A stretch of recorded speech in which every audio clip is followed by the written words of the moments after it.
Hello friends, welcome to my channel. आज आपण बनवणार आहोत एक खूपच चविष्ट आणि कुरकुरीत मांदेली फिश फ्राय। ही रेसिपी अगदी पारंपरिक कोकण स्टाईलमध्ये असून सोपी आणि झटपट तयार होते। चला तर मग सुरुवात करूया।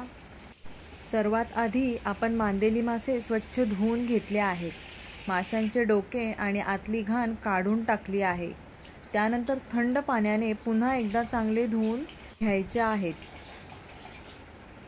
हे फिश मी कुठून आणले हे जर तुम्हाला जाणून घ्यायचं असेल तर उल्वे फिश मार्केट म्हणून जी मागे व्हिडिओ टाकली आहे ती व्हिडिओ जाऊन नक्की बघा। तुम्हाला समजेल उल्वेमध्ये फिश मार्केट कुठे आहे।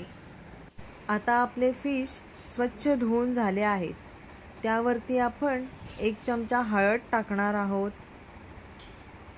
चवीनुसार 1 चमचा मीठ टाकणार आहोत आणि चवीनुसार आपण लाल तिखट 1 चमचा, गरम मसाला 1 चमचा अशा प्रकारे मसाले टाकणार आहोत। तुम्ही तुमच्या आवडीप्रमाणे मसाले टाका। तुम्हाला तिखट लागत असेल तर अजून जास्त तिखट टाका। आणि आता हे सर्व मसाले आपण मांदेली फिशला व्यवस्थितपणे लावून घेणार आहोत। अशा प्रकारे संपूर्ण मसाला फिशला लावून झाला की आपण 15 मिनिटे फिश बाजूला ठेवून घेणार आहोत। आणि नंतर मग एका तव्यामध्ये तेल टाकून त्यामध्ये हे मॅरिनेट केलेले मांदेले फिश कुरकुरीत असे फ्राय करणार आहोत।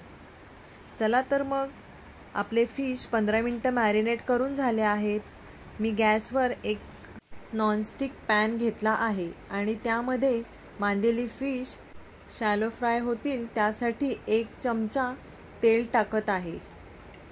आणि तेल गरम झाल्यावरती एक लसूण सोलून त्याला ठेचून तेलामध्ये टाकून घ्यायचा आहे। ह्या लसणाने फिशमधला जो मसाला याला खूप छान अशी टेस्ट येते आणि ह्या लसणाचा अर्क पूर्ण त्या मसाल्यामध्ये फिशला लागतो। आता हा लसूण सोनेरी झाला की आपण यामध्ये मॅरिनेट केलेली मांदेली फिश फ्राय करण्यासाठी सोडणार आहोत। इथे बघा तेल गरम झाल्यावरती फिशला आपण मध्यम आचेवरती एकसारखे तळत आहोत। दोन्ही बाजूनी सोनेरी रंग येईपर्यंत तळा। त्यामुळे मांदेली फिश हे कुरकुरीत होते। बाहेरून खमंग आणि आतून मऊसर अशी मांदेली फिश फ्राय तयार आहे। जर तुम्हाला रेसिपी आवडली असेल तर लाईक करा, शेअर करा आणि चॅनलला सबस्क्राईब करा। पुन्हा भेटूया अशाच एका मस्त रेसिपीसोबत। धन्यवाद।